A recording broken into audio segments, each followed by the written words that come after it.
Mission യാത്രയുടെ 11ാം ദിവസം ആരും അങ്ങനെ എത്തിച്ചേരാൻ കൊതിക്കാത്ത കർമാജോങ് ട്രൈബിൽ എത്തിച്ചേരുവാൻ ഞങ്ങളുടെ ഈ യാത്രയിൽ ദൈവം ഒരുക്കിയ വിധങ്ങളും വഴികളും ഓർക്കുമ്പോൾ എത്ര പറഞ്ഞാലും മതി വരത്തില്ല. ഈ ഗോത്രവർഗത്തിനൊരു മാറ്റം ഉണ്ടാകും. അതിന് ഏറ്റവും വലിയ തെളിവാണ് ഈ നിൽക്കുന്ന പാസ്റ്റർ. ഇവരിൽ ഒരാളായി ജീവിച്ചു. പക്ഷെ സുവിശേഷത്തിന് എങ്ങനെ ഒരാളെ മാറ്റിയെടുക്കാം? And they are drinking and they are cooking with it. So when the sunshine became too much, this one dried up and they go and look for other things out, some distance to go and look for water.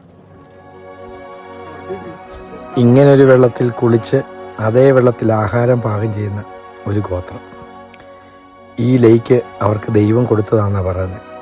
By the mercy of God. ഇനി ഇവരെ പറ്റിയുള്ള വീഡിയോകൾ പുറകാലെ ഞാൻ upload ചെയ്യുന്നതായിരിക്കും. ഇതൊരു തുടക്കം മാത്രം. ഇങ്ങോട്ടുള്ള യാത്രയ്ക്ക് മുമ്പാണ് ഞങ്ങൾ ഏറ്റവും കൂടുതൽ വെല്ലുവിളികൾ നേരിട്ടത്.